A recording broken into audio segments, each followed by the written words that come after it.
This nook in our dining room is missing a little something, so let's build it out.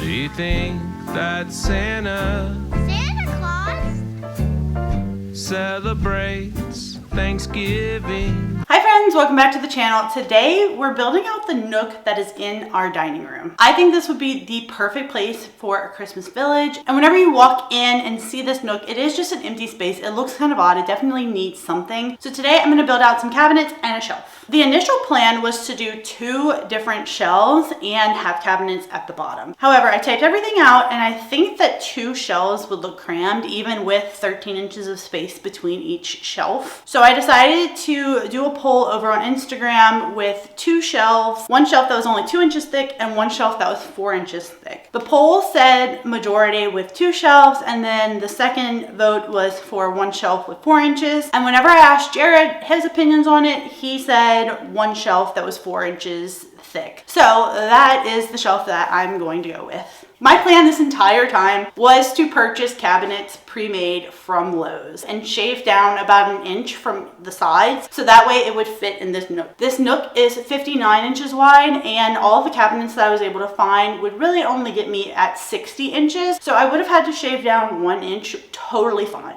totally doable. However, I did make a little oops, a big oops, and I thought that the cabinet that I ordered was the same dimensions of the cabinets that I had been looking at. So I was like, I'm gonna save a little money. I'm going to have the doors that I decided that I wanted. I'm gonna have some drawers. This is gonna be great, even though I don't really need the extra storage. So I get this one cabinet delivered to me. I start working on it. I said, okay, let me go measure a couple more things. I measure the cabinet. I measure my nook. And lo and behold, the depth is twice what I need it to be. So I'm not going to be working with the prefab cabinet and it's now a shop cabinet. Yay, which is how I got stuck building this cabinet. This is not the safest way to cut down plywood. I do not currently have a work table. That is something that I really need to get working on. And you'll probably notice that I'm not in appropriate shop shoes. That's because I dropped a baby gate on my foot days before I started cutting anything. And so actual boots really, really hurt my feet. DIY at your own risk. Please be safe. Since I started this project with a pretty significant fail already, I decided that I was not going to be building a traditional cabinet box and then putting it in place. I was going to, however, piece together a cabinet box because if it ended up not fitting in this space that I had, I really was going to cry. So I know this isn't how you're supposed to do it, and all my cabinet makers, please do not come for me, but for my sanity, this is how I did it. In my Lowe's order, I had 2 sheets of plywood delivered with the 2 deep cabinets that I had ordered, which thank goodness I had 2 sheets instead of 1 delivered. For my cut list, I started with the upper supports for my shelf and cabinet. The shelf supports were 3 inches wide for the back and the sides. Since my plywood was 1/2 inch wide, I was going for a 4-inch shelf total. The cabinet cuts were about a 2-inch wide back top support and a 4-inch bottom support. I still wanted to put a bottom of the cabinet in place, so I needed that bottom support for the back as well. For the 2 sides of the cabinet, I cut down the plywood to the appropriate dimensions for my space, and then I cut a 3.5 by 4-inch toe kick. This was just to prevent stubbing toes when trying to place things on the upper shelf, and it also gives it more of that like cabinet look rather than just being flat on the front. Now that I've got all of my wood cut for the shelf and the cabinet base, I'm very quickly realizing that I have no idea how to build a face frame. So I'm gonna kind of cheat, I guess, and look at the cabinet that I have here. In my mind, it's just a couple of like 2-inch strips glued around the perimeter and then 1 in the middle, but I could be wrong. So I'm going to measure this cabinet and see how wide each piece of the face frame is and kind of just base my measurements off of those. I was correct about the face frame, but I got really intimidated by it as well, so I went ahead and just started building out my nook. Perfect. You're like right up to the edge. Oh yeah. Look at me go. My little helper. You got a hammer? Whoa! What you gonna do with that? How about you do this for me? I'll act like I did it. And then I'll post it on. No one will ever know. This has really sharp nails. You see that? That'll give you a big ouch. I'm going to be saving these pieces so that way whenever I have my cabinet installed, I'll have these to be able to cut down and re-reference. Wow.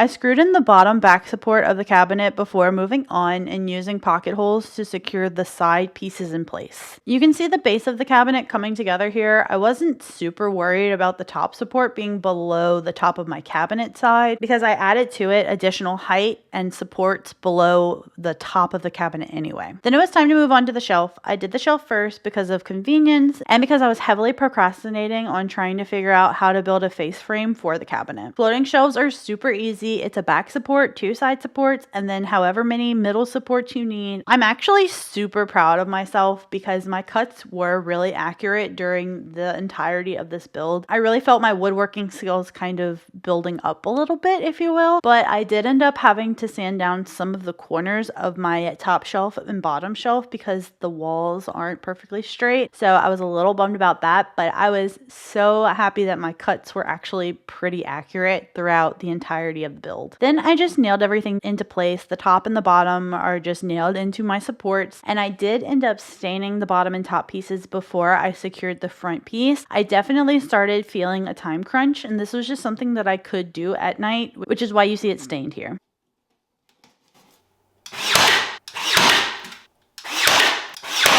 I cut 2 longer 2-inch strips for the top and bottom of the face frame. I also cut 3 2-inch strips for the sides and middle support of the face frame.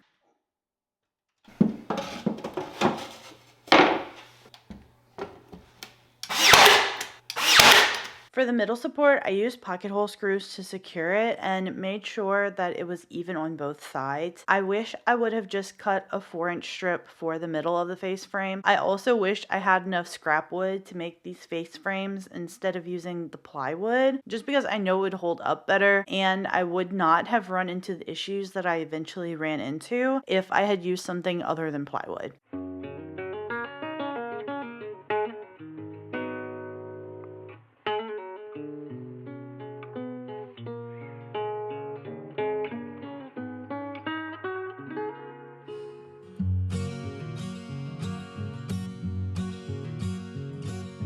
Every day we wake up, eyes still closed, and no one knows the things behind our shut eyelids, or where any of it leads. I was blind and hoping, now my eyes are open. None of what I see makes sense. My mind's a fence, but I'm still singing. Ooh la la la la la, life goes on, and I'm not done. Up in smoke, I loved you with the very heart you broke. There's combat in your voice when you are whispering in my ear. I hear you loud and clear, so filled with fear. The shoulda dones, the coulda beens, the woulda seen it coming. People, all of them are blind. Love's still hard to find. I'm singing, ooh la la la la la, life goes on, and I'm not done. When everything goes up in smoke, I love you with the very heart you. Ooh la la la la la, life goes on. Yeah, I'm not done. No, when everything goes up in smoke, I love you with the very heart you broke. As big a lie as any other thing we say. Lines as big a sin as any other thing we do. Sins are as good at best time. I tested 3 different stains, and in the end I decided to go with Provincial on this wood. I felt like the other 2 really brought out the green in the wood, and I hated that. And there's so many wood tones happening in this room that I really wanted to try to match our table as closely as I possibly could, and I felt like Provincial did that the best. You can really see at the bottom here that it is a nice deep brown, and that walnut type look is exactly what I was going for. It's the next day. I went over everything one more time just to fill any additional gaps that there were. And I'm gonna go in with a 220 grit just to sand down all of the areas. I was highly considering leaving the top of this natural and just putting a finish on it. However, the wood filler is very much a different color than what the wood is, so I'm definitely going to have to stain it as well. Yeah, even the stain isn't really taking well there. That sucks. Oh yeah, it's gonna orange in some areas. Well, shoot. Yeah, see, I'd rather just see nail holes than see this. This kind of sucks. I was pleased with this product until now, because I actually sanded it pretty well. It makes me very sad.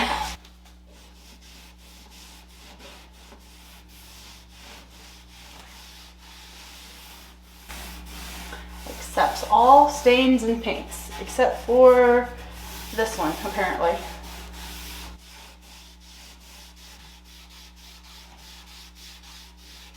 Maybe a stain pen will do better, because this is not it. Like in the places where I was just able to fill it with, like I put tape over it to nail it in, those took fine for the, like you can still see it, but they took fine. At this point, I'd rather see a nail than see this.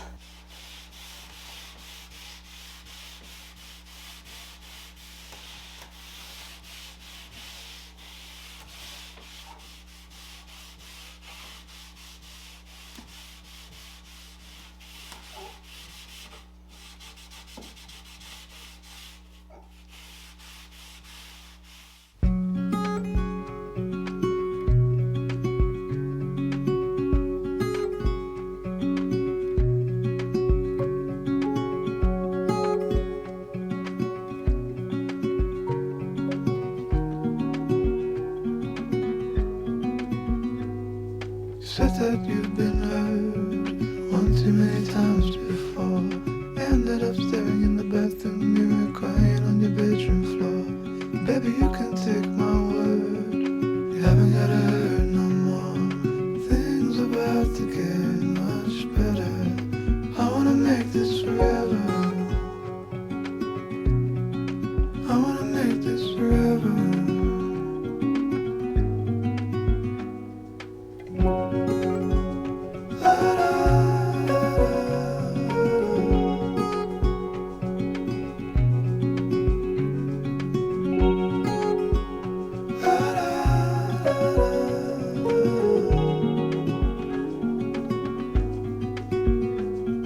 Said that you felt lost 100 times before, going in circles on a one-way street, running till your feet get sore. Well, I guess you haven't heard, you've been got around.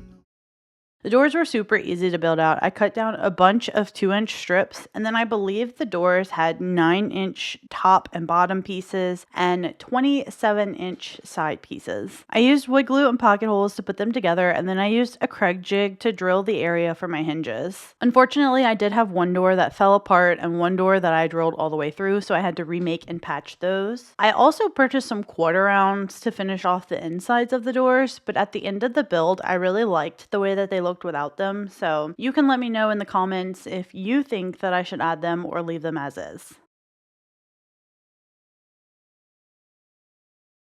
Obviously, the door with the hole in it is not salvageable. However, I'm gonna try to save this one. I think maybe a little wood glue, some clamp. I think that will help me. And if it doesn't, then I will remake it. I just really don't want to waste any materials that I don't have to waste. So the frames themselves, crushed it. But I have no idea what I'm doing at all, which is why I didn't build out the door yet. I wanted to make sure that I can actually hang the doors before putting all of the wood into this and like finishing the doors. I just installed a test door. Don't look too closely about where my hinges are placed. Anyway, I'm gonna test it because I think it'll work.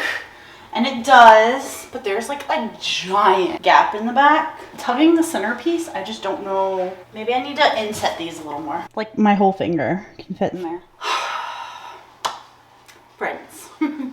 As you can see, I have two doors, kind of. I had to do this off camera because I was getting so frustrated. I'm like, there's just no point in filming any of this. And I'm still there.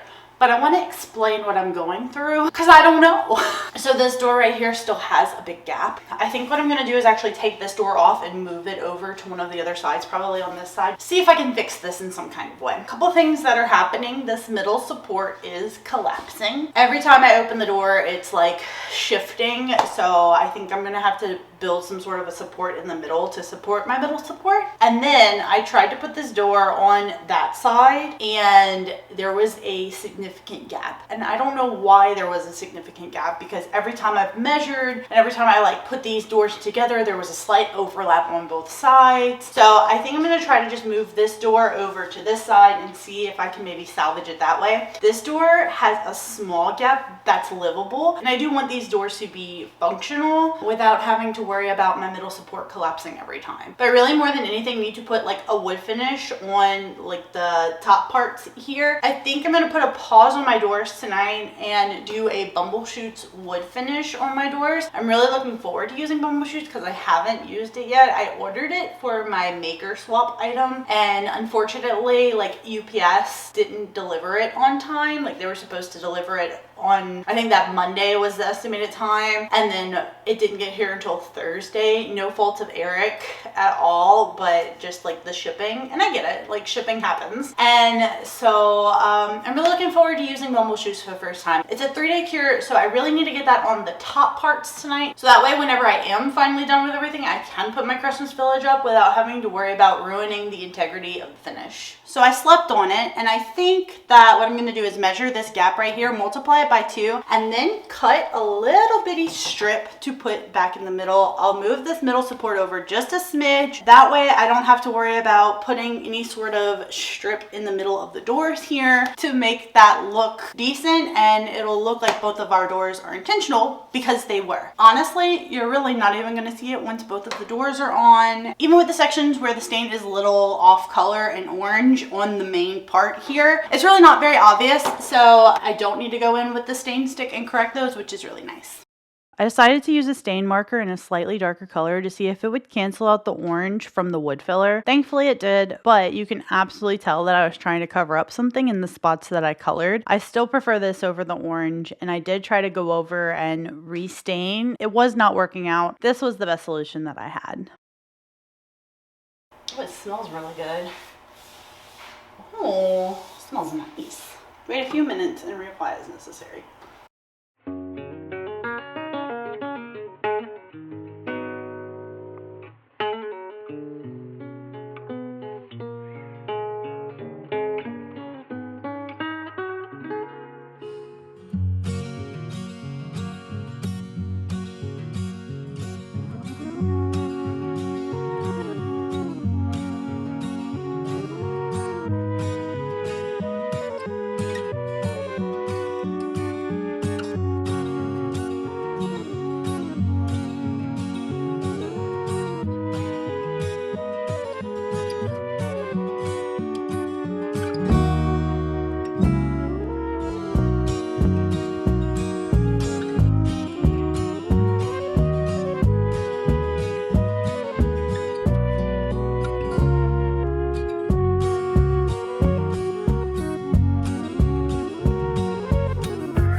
All right, if this doesn't work, I'm gonna cry about it and then I'm gonna move on.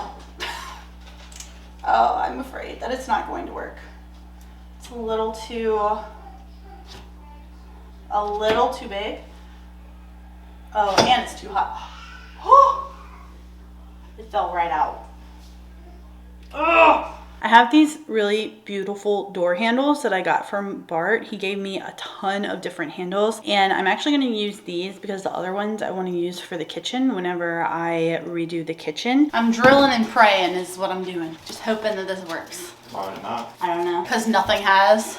And nothing can go wrong. Oh no, it all went wrong. So I'm almost done with the nook. I'm gonna add the rest of my candles. I just added the first one, but I do want to talk about a couple of different things happening here. So whenever I showed it to Jared yesterday, he asked me about why I didn't have like a middle support in between these doors. And so what I did was, instead of adding that middle support, I added 2 pieces in the middle here because I wanted to be able to access the outlet that's in here, and I felt like it would be a really snug fit with having a centerpiece in between all of the doors. Another thing is that I was going to add a quarter round to finish off this edge, but I really like the look of them without the quarter round. I might go ahead and add them later, but honestly, I like the way that they are now, so I'm gonna leave them as is.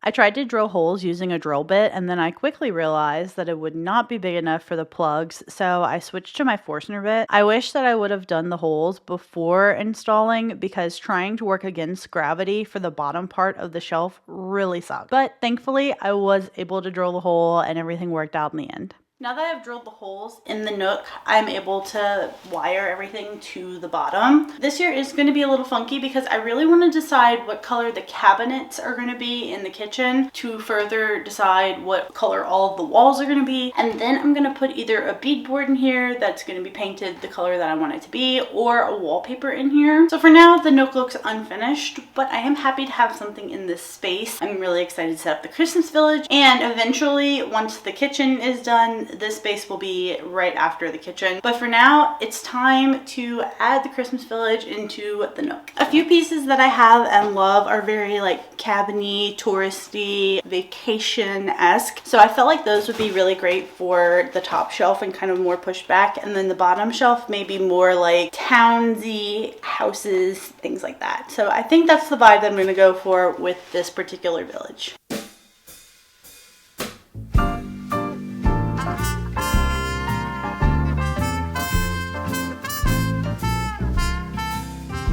Do you think that Santa celebrates Halloween? Or do you think that Santa celebrates Halloween? Does he watch scary movies or they give him bad dreams? Would he dress like the Grinch to go trick or treat? Do you think that Santa celebrates Halloween? Do you think that Santa Claus celebrates Thanksgiving? Or do you think that Santa Old Saint Nick celebrates Thanksgiving? Would he eat 7 plates of turkey with stuffing? Take an afternoon nap while football's on TV? Touchdown! Do you think that Santa celebrates Thanksgiving? Of course, he's Santa Claus.